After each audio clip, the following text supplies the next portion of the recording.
મિત્રો ઘણા સમયથી બગદાણા બજરંગદાસ બાપુના જે બગદાણા ધામ છે તેમાં નવનીતભાઈ બાલદિયા કરીને છે તેમની ઉપર જીવલેણ હુમલો થયો હતો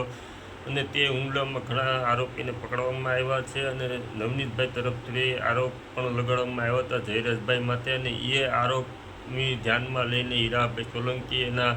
નાતના કેટલા પક્ષ અને કોળી સમાજના કેટલા આગેવાન કોળી સમાજના કેટલા બધા ભાઈઓ બધા લઈને ઘણી મહેનત કરીને છેવટે જે નવનીતભાઈ બાલદિયાને જે જયરાજભાઈ આહિર છે તેમને હુમલો કરાયો હતો તેમની ધરપકડ પણ થઈ ગઈ છે એસઆઈટી ટીમ દ્વારા અને એમાં મેન આપણે વાત કરવાની છે કે ભાઈ તે કોળી સમાજના જે આગેવાન છે જે હીરાભાઈ સોલંકી છે અને પરસોત્તમભાઈ સોલંકી છે જે ખાંભા રાજુલાના ધારાસભ્ય હીરાભાઈ છે અને તેમે ખૂબ જ્ઞાતિ પ્રત્યે પ્રેમ બતાવ્યો છે. પોતે એક મહાન ધારાસભ્ય હોવા છતાં કોઈ એમને રાજકારણને દૂર રાખીને પોતે જ્ઞાતિને ખૂબ સપોર્ટ કર્યો છે અને ઠેઠ સુધી સપોર્ટ કરે એવી રીતના એણે વચન પણ આપેલું છે કે જ્ઞાતિ માટે જ્યારે પણ જરૂર પડશે તો હું જે રાજકારણને સાઈડમાં રાખીને હું જ્ઞાતિ બંધુને હું આવીશ અને તેમને કામ પડે તો હું ઊભો રહીશ. તો મિત્રો આવા ધારાસભ્યની જે હીરાભાઈ સોલંકી છે તેમણે જે નિવેદન આપ્યું છે અને ખૂબ જ જ્ઞાતિની અંદર ખૂબ જ ઉત્સાહનો માહોલ છે અને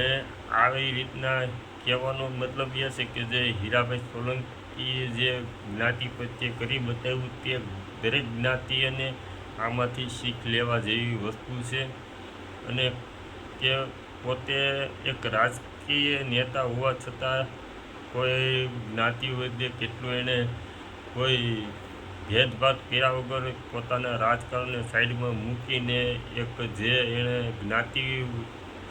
બંધુ વિશે જે એણે મહેનત કરી છે, જે એણે કરી બતાવ્યું, જે કીધું એણે કરી બતાવ્યું છે અને ખૂબ જ આ લોકો કોળી સમાજના એક આગેવાન તમામ લોકોએ મહેનત કરી છે અને ખૂબ જ સમાજી ભાગશાળી કહેવાય કે જેમને જ્ઞાતિની અંદર હીરાભાઈ સોલંકી જેવા એવા વીર પુરુષ એવા કહેવાય ને કે નિડર પુરુષ કહેવાય કે જેમણે એક જ્ઞાતિને સપોર્ટ કરવા માટે એણે પોતાએ પૈસા ભાવ ક્રોધ કામ તો બધી વસ્તુ સાઈડમાં મૂકીને જ્ઞાતિને સપોર્ટ કરવા બદલ આગળ આવ્યા છે. ખૂબ સારી વાત કહેવાય. અત્યારે ઘણા સમયથી ઘણા લોકો ઘણા જ્ઞાતિની અંદર ઘણા ધારાસભ્યો સંસદ સભ્ય ઘણા હોય છે પણ જ્ઞાતિની વાત આવે તેમાં પણ લોકો રાજકારણ રમતા હોય છે અને આમની અંદર એવું નથી લાગતું કે કોઈ જાતની રાજકારણ રમ્યા હોય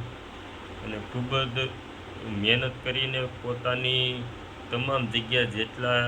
છેડા અડતા હતા બધી રીતના લઈને અને સત્યની હારે રહીને સત્યની સાથે રહીને અને કોઈ જ્ઞાતિવાદ ફેલાયા વગર પોતે જે આરોપી છે એની સામે કાયદેસર પગલાં લેવાય એવી એક હેતુ સાથે એણે આગળ વધ્યા હતા અને તમામ કોળી સમાજની હારે રહ્યા હતા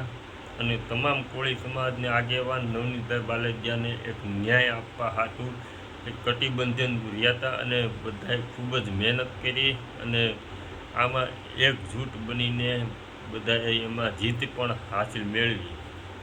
એટલે કહેવાનું એમ છે કે તમે જ્ઞાતિની હારે ઊભા રહ્યો તો એનું જીત થાય જ. તમે એક થઈને ઊભા રહ્યો તો તમારી જીત થાય જ તે. પણ દરેક વ્યક્તિ પોતપોતાનો સાથ જો એમાં રાખીને આગળ હાલે તો કોઈ દિવસ કોઈ કાર્ય સિદ્ધ થતું નથી. આની અંદર ઘણી બધી આપણને શીખી ગયા છે, જાણવા મળ્યું છે અને દરેક લોકોને જાણવું પણ પડે કે ભાઈ આની અંદર કેટલો કોળી સમાજમાં એકતાનું એક સંગઠન બની ગયું અને આજ જે પહેલાં કરતાં હવે વધારે એકતાથી હવે એ લોકો રહેશે. કેમ કે આવા હીરાભાઈ સોલંકી, પરસોત્તમભાઈ સોલંકીને ખૂબ જ સરસ મજાનું એને આમની અંદર પોતે નિસ્વાર્થ ભાવે જે લોકોની મદદ કરી છે અને અત્યારે